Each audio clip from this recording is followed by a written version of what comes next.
요한복음 16장 8절에서 11절입니다. 그가 와서 죄에 대하여 의에 대하여 심판에 대하여 세상을 책망하시리라. 죄에 대하여라 함은 그들이 나를 믿지 아니하며 의에 대하여라 함은 내가 아버지께로 가니 너희가 다시 나를 보지 못하며 심판에 대하여라 함은 이 세상 임금이 심판을 받았음이니라. 아멘. 죄의 본질은 예수님을 믿지 않는 겁니다. 믿음으로 행하지 않는 모든 것은 죄라고 말씀하고 있어요. 그러나 많은 성도들이 자기 신념을 참된 믿음으로 착각을 하고 있는데요. 그 결과로 성령의 역사와 변화의 열매가 나타나지 않고 그 틈을 타서 사단이 미혹을 하는 것을 보게 됩니다. 자기 신념은 인간 중심의 확신입니다.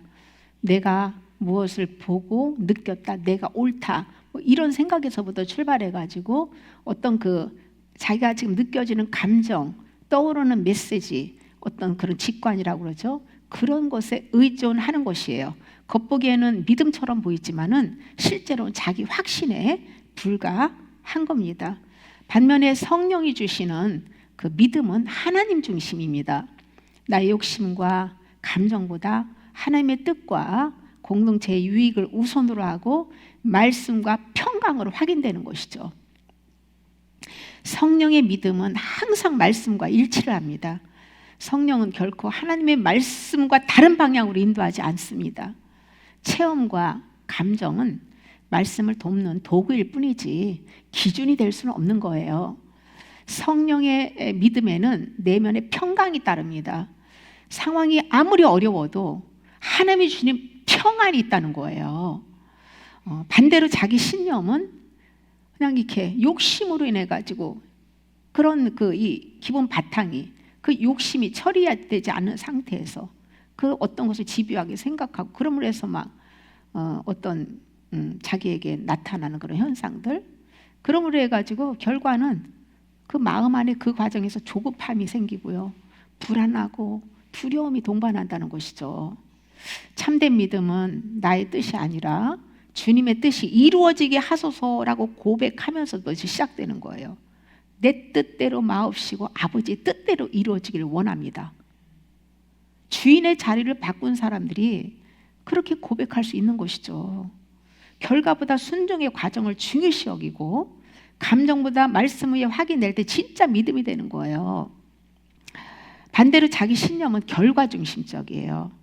과정은 그냥 어떻게 되든지 결과만 좋으면 되는 거예요. 일이 잘 되면 하나님이 도와주시고 하나님이 함께 하셔서 됐다라고 그렇게 판단하고 말하죠. 하나님의 뜻은요, 언제나 결과보다 순종의 과정이 있는 거예요. 믿음으로 순종하는 과정이 없이 좋은 열매를 거둘 수 없는 것이죠. 세상적으로 자기가 원하는 것을 기도해서 얻은 그것이 주님이 그 사람이 원하는 대로 해준 것이 성령으로부터 나오는 열매입니까? 아니잖아요. 세상신 마귀가 주는 열매지. 우리가 이 과정에서 하나님 참된 믿음의 생활을 하게 되면 반드시 어떤 성령의 열매가 나타나게 되어 있다는 것이죠. 성령의 믿음과 자기 신념은요, 열매로 이렇게 분별을 하는데, 성령의 믿음은 사랑, 희락, 화평, 오래 참음, 자비, 양선, 충성, 온유, 절제, 이런 열매가 나타나게 되는 거죠. 그러나 자기 신념은 교만, 불안, 조급함, 탐심, 비교 의식 같은 것이 나타납니다. 성령의 감동은 말씀과 일치하고 평강으로 확인되는 거예요. 인간의 직관은 이 말씀의 검증이 없을 때는 쉽게 자기 확신으로 흐르기 때문에 그 틈으로 사단이 미혹하는 겁니다. 참된 믿음은 공동체 안에서도 이렇게 확인될 수 있는데요. 혼자만의 확신은 때로는 자기 신념일 수가 있습니다.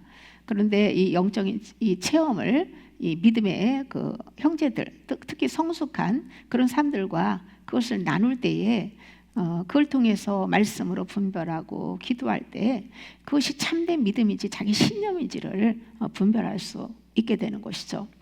참된 믿음은 내가 느낀 것이 아니라 하나님이 말씀하시는 것 위에 서 있는 거예요. 하나님은 결국 자기 신념의 바벨탑을 다 무너뜨리십니다. 고난과 연단을 통해서 자아중심의 믿음을 깨뜨리고 말씀과 성령 위에 세워진 믿음으로 우리를 이끄십니다. 성령님은 진짜 믿음을 주시고 그 믿음에 반응할 때 실제로 역사하시고 열매를 맺게 하세요. 자기 신념 속에 성령이 역사하는 게 아니라 참된 믿음에서 성령님이 역사하시고 우리를 성화의 길로 인도하시죠. 그러므로 성령으로부터 온 믿음인지 내가 굳게 믿는 신념인지 잘 분별해야 됩니다. 마음에 이 잡쓰레기가 많은 상태에서 어떤 딱 직관으로 이렇게 떠오르는 그런 생각이나 감정 메시지, 그런 또 어떤 느낌, 이런 것으로 얻은 확신은요 거의 신념일 가능성이 많은 거예요. 마음이 청결해야 하나님을 볼 수 있다고 말씀하신 것처럼 자기 신념과 진짜 믿음을 정확하게 분별하기 위해서는요 이 회개, 마음의 쓰레기를 다 버리는 회개를 해서 마음을 깨끗하게 하고 그곳에 말씀의 생수를 채워야 되는 거예요. 그래야만 성령께서 말씀을 이렇게 레마를 주신 말씀들, 내 안에 심은 말씀들이 그때 때마다 딱딱 떠오를 때 성령의 그 감동으로 그 메시지를 받을 때 그것이 참된 믿음인 것이죠. 성령님은 우리 안에서 또 의에 대해서 책망하십니다. 내가 아버지께로 가니 너희가 다시 나를 보지 못하며, 이 말씀은요 예수님과 함께 있지 못할 때 우리의 상태를 이렇게 보여주는데요, 예수님이 우리 안에서 임재하시면 예수님의 의가 드러나겠죠, 당연히. 그런데 예수님이 부재하면 어떻게 됩니까? 쉽게 예수님의 의는 사라지고 내 의를 나타낸다는 거예요. 내 의를 자랑하고. 그래서 예수님께서 날마다 자기를 부인하고 자기 십자가를 지고 주님을 따르라고 요구하신 거예요. 만약 우리가 십자가를 내려놓고 자기 중심으로 살면 예수님의 임재가 제한되고 우리의 행위는 자연히 자기 의를 드러내게 되어 있는 거예요. 성령님이 이러한 자기 자랑과 의를 책망하시고 우리를 십자가 죽음으로 이끄십니다. 아담의 생명과 연결된 자아가 십자가에 못 박힐 때 예수님의 의가 우리 안에서 온전히 드러나게 되는 거예요. 내가 죽기 전에는 내 의가 드러내지만 내가 죽을 때는 예수님이 주인이 돼서 나를 사로잡고 사용하시기 때문에 예수님의 의만 드러나게 된다는 거예요. 마지막으로 성령님은 심판에 대해서도 책망하십니다. 예수님이 십자가에서 죽으시고 부활하셨을 때 세상 마귀는 이미 심판받았죠. 죄악 세상, 그 세상 배후에서 왕으로 다스리는 사단 심판받았죠. 그러나 우리가 여전히 사단으로부터 오는 육신의 정욕, 안목의 정욕, 이생의 자랑이라는 이 세상, 이것을 좋아하고 그것을 쫓아 살면요, 그것은 선악과잖아요. 그 결과 선악과 먹으면 어떻게 됩니까? 심판받게 되는 거죠. 주님이 오셔서 용서해 주셨는데 다시 선악과를 먹고 타락하면 심판을 받게 되는 것이죠. 하나님의 징계를 받으며 선악과를 끊는 회개를 할 때에 우리 안에서 역사했던 사단이 심판을 받고 쫓겨나가게 되는 거예요. 이 과정에서 우리 안에서 일어나는 그 내적인 정결, 성화, 그런 것들이 일어나게 되는데요, 죄를 깨닫고 회개할 때에 성령님께서 우리 마음을 정결하게 하시고 예수님의 의를 드러내십니다. 우리의 의가 아니라 예수님의 의가 나타날 때에 우리는 참된 평안과 성령의 능력을 경험하게 됩니다. 결국 성령님의 책망은 우리를 자기 의에서 벗어나 십자가와 순종의 삶으로 인도하는 사랑의 통로입니다. 그리고 이 길을 통해 우리는 육신적 욕망과 세상의 유혹에서 자유로워지고 마귀의 영향 아래에 있던 영역이 심판받고 제거되는 거예요. 성령님은 무엇으로 죄와 자기 의와 세상신 마귀를 드러내 줄까요? 생명의 말씀입니다. 예수 그리스도는 빛입니다. 예수님은 말씀이시죠.